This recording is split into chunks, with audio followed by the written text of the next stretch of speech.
à tous et bienvenue au centre Condorcet à Pessac en cette journée du 22 novembre.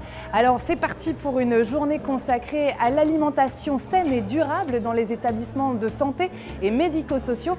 Et pour en parler, je retrouve tout de suite Véronique Bernard, elle est chargée de la lutte contre le gaspillage à l'ADEME. Alors Véronique, est-ce que vous pouvez nous expliquer qui est à l'initiative de cette journée?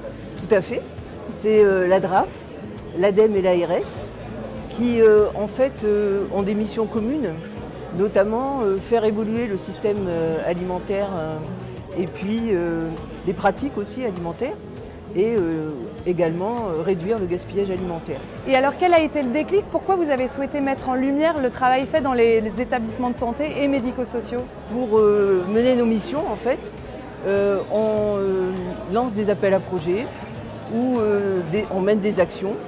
Et il se trouve qu'il y a énormément d'établissements de santé, que ce soit des EHPAD ou des hôpitaux, qui se sont engagés dans des démarches de lutte contre le gaspillage alimentaire et plus largement d'approvisionnement en bio, en local.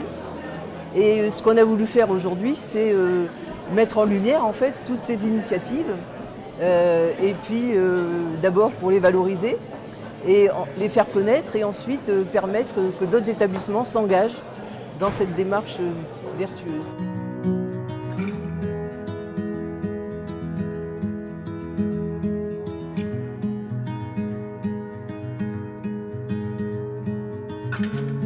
La prise en compte de ces enjeux-là au niveau des pouvoirs publics, c'est peut-être quelque chose d'assez récent avec ce contexte aussi d'états généraux de l'alimentation qui ont lieu il y a quelques mois, donc avec aussi des questions très liées à l'approvisionnement, ce qui a été évoqué aussi pendant les plénières. C'est peut-être quelque chose d'assez récent et on voit de plus en plus d'initiatives fleurir. Ça vous engage finalement pour cette alimentation responsable et durable dans les établissements de santé et médico-sociaux?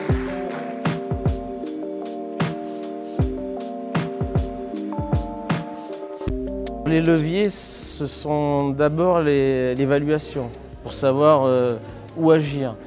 Et même dans les comportements, dès qu'on commence à évaluer ou si on demande au personnel d'évaluer le nombre de repas jetés, déjà ils vont y prêter davantage attention.